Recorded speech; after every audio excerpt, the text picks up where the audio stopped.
अवघाची संसार कडू गोड आठवणींचा कोलाज हे डॉक्टर शुभा तत्ते यांचं पुस्तक नुकतंच वाचलं. त्यातील काही भाग शेवटचा. माझ्या प्रकृतीच्या काही तक्रारी नसल्या तरी पायाच्या 7 शस्त्रक्रिया झाल्यामुळे माझ्या भिंगरी लावलेल्या पायावर मर्यादा आल्या आहेत. ठाण्यातील प्रख्यात अस्थिव्यंग तज्ज्ञ डॉक्टर मिलिंद पाटील यांच्या कृपेमुळे 2019 सालच्या माझ्या अतिशय किचकट अस्थिव्यंगाच्या कठीण शस्त्रक्रियेतून मी परत माझ्या पायावर उभी राहू शकते. कामापुरती घराबाहेर पडू शकते.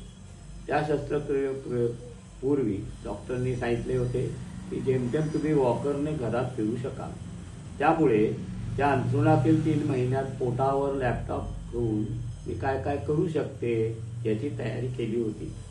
पण डॉक्टर मिलिंद पाटील यांच्या हस्तकौशल्यामुळे तेवढी वेळ आलीच नाही. आज मी माझ्या आवडीची कामे करू शकते.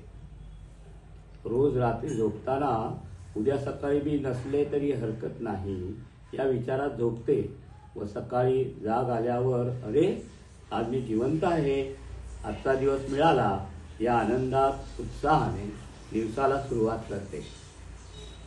आरती प्रभूंच्या शब्दात, अखेरच्या वळणावर यावा मंद असा सुगंधी फुलोरा, थकले पाऊल सहज उठावे आणि सळावा प्रवास सारा.